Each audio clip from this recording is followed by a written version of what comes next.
All right, time for Ask Finney. 7 on your side, Michael Finney here to answer questions sent in via Facebook, Twitter, and email. First question comes from Cora Bell from the East Bay asking, when it comes to mudslides, is it better to have homeowners insurance or flood insurance? I have flood insurance. Oh, boy, this gets really complicated. Look, it's best to have both, but get this, neither will cover many mudslides.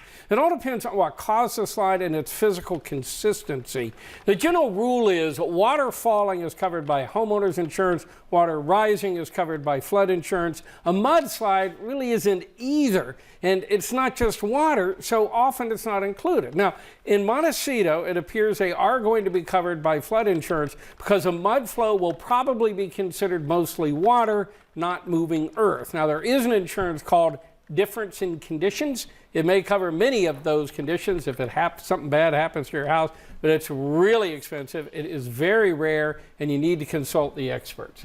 This is just one of those things. It's very hard to find coverage for. Okay. And Lauren from Martinez asked, I spent more than $700 on trade show equipment for my small business that had a ton of problems. The customer service rep said all sales are final, but offered credit for other items.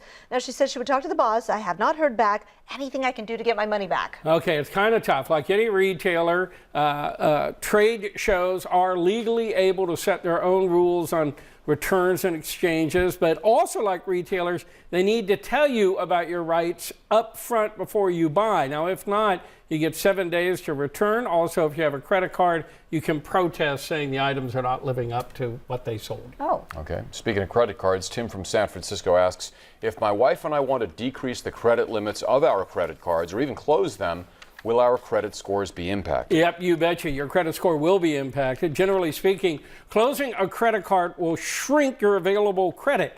So if you have any debt or even use your credit card, it will increase your debt to limit ratio, and that decreases your credit score. But I will say this, if you're paying an annual fee, you might want to go ahead and close the card anyway.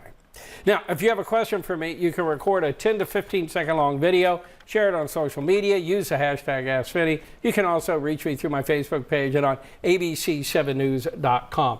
The more available credit you have, the better it is in today's world. All right. Thank you, Michael. Sure.